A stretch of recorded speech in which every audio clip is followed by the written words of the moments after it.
So today we're going to be reading over a little story. I'm a fan of creepypastas, and I found this and thought it would be neat. Okay, so this one is called Better Thoughts.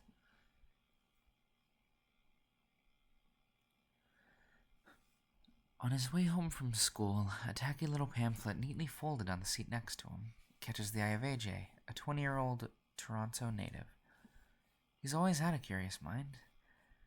With his phone's internet cut off in the rat-run tunnels of the subway, he searched around for anything on the train that could distract him. Usually, these little brochures open with something like, "The Lord forgives," or some other religious rambling. No matter, they all end with, "Give us money," AJ thinks to himself fastidiously. But this pamphlet is different. Strangely, he can't shake the feeling that fate brought it to him. As he flips it over and examines the whole of the pamphlet, he sees a small piece of green tape with his name, AJ, written on it in thin black Sharpie. A chill crawls down his spine. It's gotta be a coincidence, he thinks to himself. I feel like I need to check it out now, though. Welcome to the Better Thoughts Initiative. It reads like some cheap manual for a new employee. He figures it's not like he has anything better to do on his commute, so he sits down and further examines it. There are 3 pages, folded into an accordion-style pamphlet. The back of the pamphlet has scenes of archetypal happy families and proud professionals from diverse backgrounds. Welcome to the Better Thoughts Initiative. By reading this information, you've made the first step up the mountain of autocorrection. You should be proud of yourself. Page 1. Our mission. The Better Thoughts Initiative, formerly known as the Think Right Collective, has been helping the lost and disenfranchised get a grip on their inner turmoils, one human at a time. We always ensure that our clients and customers stay true to our mantra, why think well when you can think better? We're proud to say that we've been hired for corrective work on a small scale by wealthy and powerful individuals all around the world. That's not to say we do things small at the BTI. We've also done humanitarian work, pro bono, for struggling governments and sovereign nations since the late 1800s. As a powerful world leader told us in the mid-1940s during our program, "Gib mir aus dem Kopf, ich schwitz," which means, "Thank you for stopping the painful thoughts" in German. Our methods have evolved significantly since inception. Due to world conflict, we grow in staggering spikes, both in successful cases of thought rehabilitation and in practice. We're currently not accepting applicants from low socioeconomic backgrounds. Sorry. Perhaps if you get your life in order, you can enable your children to one day be a part of our program. This is by far the weirdest piece of junk I've ever seen, AJ mutters to himself. It feels to him like some kind of Soviet-era indoctrination manual. Some kind of joke, perhaps. His curiosity eventually gets the better of him, and he feels compelled to continue reading. Page 2. Our methods. As Mahatma Gandhi famously said, change the world to be what you want to see. We at the Initiative really take that to heart. What all started through the hubris of a young Eastern European man has evolved into the most powerful thought-shaping method currently known to humankind. Many people don't know, but the mind is essentially one big puzzle. Once you find out the appropriate algorithms and patterns, you can re-illustrate the big, beautiful image that the properly assembled puzzle holds. Our cure for your mental maladies is an easy and enjoyable 3-step process. 1. We start by picking the individual, you, and deciphering their mind one jigsaw at a time. We unravel the elegant and appropriately appointed wrapping paper around the present state of mind.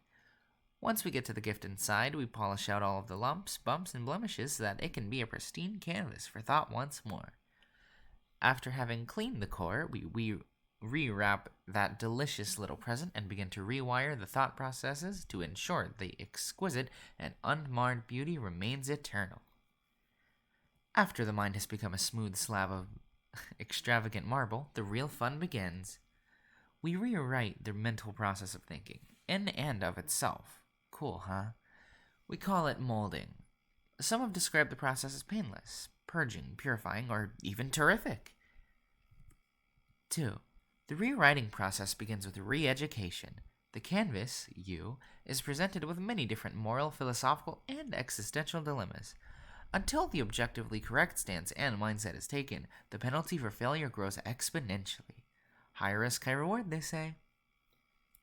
Once the beautifully sculptured statue, soon to be you, has hopefully succeeded in the molding process, you can move on to step 3, the rest of your life. 3. The rest of your life will be lived according to the Better Thoughts Doctrine. Whoa, not so fast there, bucko. The doctrine will be revealed once you've ascended and been reshaped into the proper being by the initiative. Nice try, though. As AJ looks up from the pamphlet, he's momentarily panic-stricken. He has missed his stop. Oh well, the train's near the end of the line now anyways. I'll just stay on and loop back around. As he wonders where the pamphlet could have possibly come from and how absolutely absurd it is, he sits back down. Pondering its validity, he once more unfolds the creases of the small leaflet. The honeyed words on the pages appear to drip with some kind of hidden malevolence. I have to know more. What does the third page have for me? Page 3. Testimonials. Our work is so innovating and world-changing that our results speak for themselves. Our clients always have honest and pleasant feedback on the process. No one can be unsatisfied. Note, these testimonials do not reflect the opinions of the Better Thoughts Initiative and are dictated to our internal staff on a case-by-case basis. No two pamphlets will hold the same testimonials. David, 44, New York. My entire world was spinning out of control. I thought I knew what I wanted in life. I had convinced myself that I was happy, that I loved my wife and kids, but in reality, I was deluded. The Better Thoughts Initiative reinvented Dave. I have been given a new purpose in life, the ability to reveal the hidden, infinite knowledge of one's mind to the people who need it most. I can finally say that I'm proud of Dave, and that he's no longer a despicable, broken shell of a kitten. I now serve a higher cause and help the initiative enlighten others too. Gabriella, 29, London. I don't miss my family. I don't miss my husband. I worked so hard to build the life I always wanted, but I swear I don't miss it anymore. Please let it be over. AJ, 21, Toronto. AJ is currently unable to give a testimonial as he's yet to transcend his pitiful life. What the heck? Is that supposed to be me? AJ yelps as he stands from his seat. He looks up from the paper to see everyone in the subway car staring at him. As he turns his gaze back down to the third page of the pamphlet, he feels his heart sink. The final testimonial is now missing. There's a large blank section on the third page, following the first two testimonials. Did I imagine it? I'm starting to think I'm hallucinating. The train pulls into a stop after another few minutes. He can't help but let the pamphlet plague his thoughts. Did it really change right in my hands? AJ decides to ultimately discard the pamphlet. As he throws the small booklet into the trash bin on the subway platform, he's overcome by an eerie sensation. The platform is absolutely barren, not a soul in sight. It's 5 p.m. on a Wednesday. It should be relatively busy, he whispers as if someone's listening. The air is thick and moist, almost disgustingly so. AJ can't help himself. He begins to worry. Finally, the sound of footsteps interrupts his panic. He shrugs, trying to release the tension he'd been building. As AJ turns to walk toward the staircase out, he sees the source of the footsteps, a man in his mid-40s. The air begins to further thicken, and his throat feels tight. It dawns on him that he's sweating profusely. His heart is racing.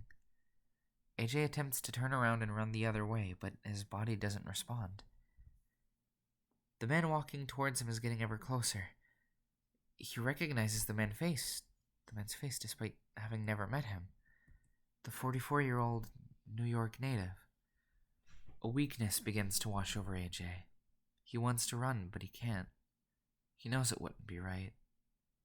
I think something's wrong with me, AJ thinks aloud. The man begins muttering something in a melancholic voice as AJ's vision begins to cloud. Why think well when you can think better?